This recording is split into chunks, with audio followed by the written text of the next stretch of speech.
বিশ্বনবী একবার সাহাবাদেরকে নিয়ে ওয়াজ করছেন, বলছেন তোমাদের মধ্যে এমন একজন ব্যক্তি আছে, এই ব্যক্তির আমলগুলো আল্লাহর কাছে এমন ভাবে কবুল হয়েছে, আল্লাহর কাছে ওই ব্যক্তি এতটাই সেরা, জান্নাতের 8টা দরজা কিয়ামতের দিন এই লোকটাকে ডাকতে থাকবে, প্রতিটা দরজা বলবে আপনি আমার দরজা দিয়ে ঢুকে জান্নাতে প্রবেশ করেন। সাহাবারা বললেন ইয়া রাসূলুল্লাহ, কে সেই ব্যক্তি? বিশ্বনবী বললেন ওই ব্যক্তির নাম হলো আবু বকর। কিয়ামতের দিন সাইয়েদনা আবু বকরকে 8টা জান্নাতের দরজা থেকে এই জান্নাতগুলো ডাকতে শুরু করবে, উদখুল মিন বাবি, উদখুল মিন বাবি, আমার দরজা দিয়ে ঢুকেন, আমারটা দিয়ে ঢুকেন। ওই দরজা থেকে বলবে আমারটা দিয়ে ঢুকেন। আল্লাহু আকবার। বিশ্বনবী আমাদেরকেও নিরাশ করেন নাই।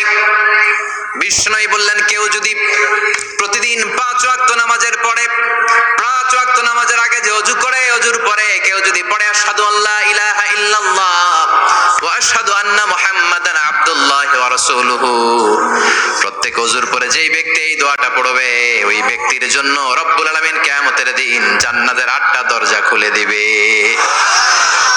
সেও সাইয়েদনা আবু বকরের সাথে সাথে ওই 8টা দরজা যেটা দিয়ে মন চায় ঢুকতে পারবে। কোন সুবহানাল্লাহ।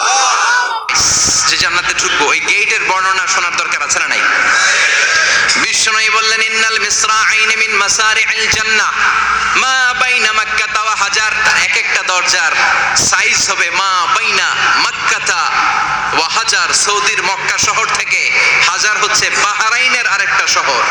মক্কা থেকে বাহরাইন যত লম্বা, জান্নাতের এক একটা দরজা হবে তত লম্বা। চিল্লায় কোন আল্লাহু আকবার।